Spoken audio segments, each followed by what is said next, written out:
ओम नमः शिवाय। हम लोग सुन रहे हैं श्री शिव महापुराण रुद्र संहिता पार्वती खंड अध्याय 25 का। आज है 5वें दिन का श्लोक पठन और अर्थ पठन। सिर्फ मेरे ही YouTube चैनल पे आपको शिव पुराण हर दिन सुनने को मिलेगा श्लोक सहित। बाकी आप सब जगह पे शायद कथा सुन पाएंगे। चलिए सुनते हैं।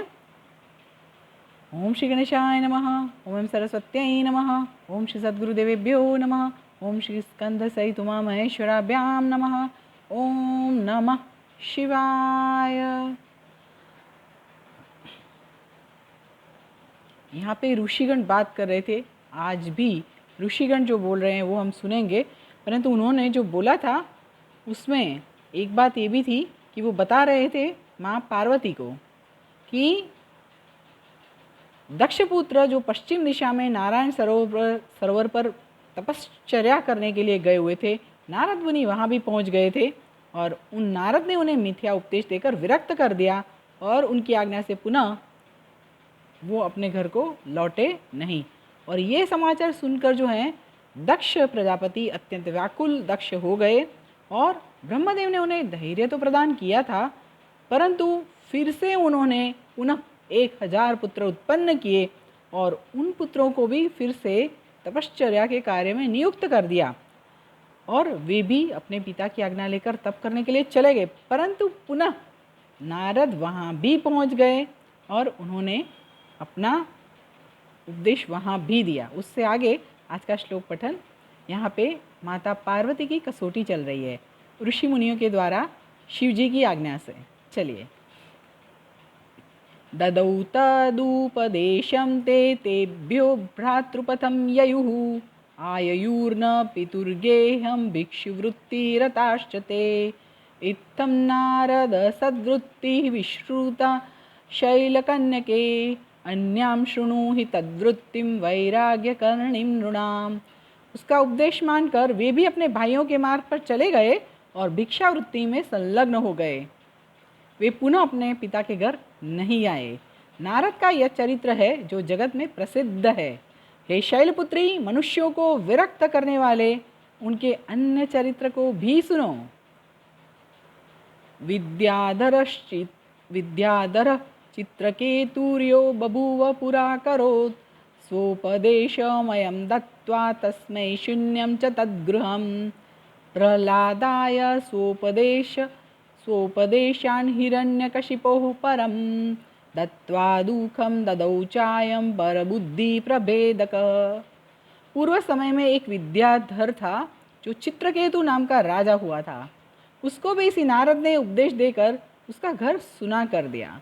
प्रहलाद को उपदेश देकर हिरण्यकशिपु से नाना प्रकार के दुख दिलवाए। इस प्रकार वह उल्टा उपदेश देकर दूसरों की बुद्धि फेर देता है। मुनीना निज विद्या यच्छ्राविता कर्णरोचना स स्वगेहं विहायाशु भिक्षां चरति प्रायशः। इस नारद ने कानों को प्रिय लगने वाली अपनी विद्या जिन जिन लोगों को सुनाई, वे शीघ्र ही प्रायः अपना घर छोड़कर भिक्षा मांगने लगे।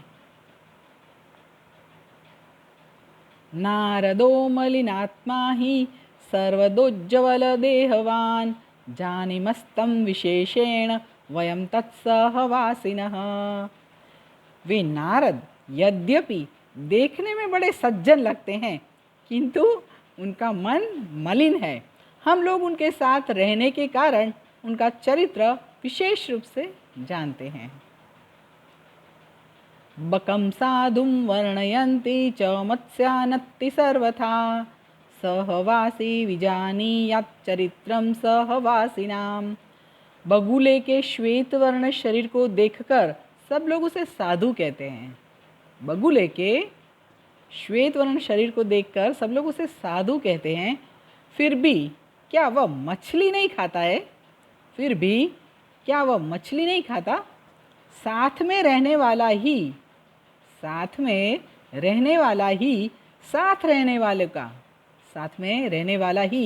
साथ रहने वालों का वास्तविक चरित्र जानता है। बात तो सही है ना? चलिए आगे बताती हूँ। लब्ध्वा तदुपदेशं हि त्वमपि प्राज्ञसम्मता वृथैव मूर्खीभूता त्वं तपश्चर्यसि दुष्करम। तुम तो परम बुद्धिमती हो, फिर कैसे उनके उपदेश में फंसकर मूर्खों की तरह कठिन तपस्या में लग गई। माँ की कितनी परीक्षा हो रही है सुनिए। माँ के ही दिन चल रहे हैं, नवरात्रि। यदर्थमिदृशं बाले करोषि विपुलं तपः सोदासिनो निर्विकारो मदनारीर्न संशयः। हे बाले, यह परम दुख की बात है कि तुम जिसे अपना पति बनाने के लिए इतना कठिन तप कर रही हो, वह कामदेव का शत्रु है और उदासीन तथा निर्विकार है। अभी यहाँ पर जो ऋषि मुनि बोलते हैं वो ध्यान से सुनिएगा। कितनी बातें समझा रहे हैं माँ पार्वती को, सुनते जाइए। चलिए आज यहाँ पे रुकते हैं, इससे आगे कल सुनेंगे। ओम नमः शिवाय, ओम नमः शिवाय, ओम नमः शिवाय। हर हर महादेव।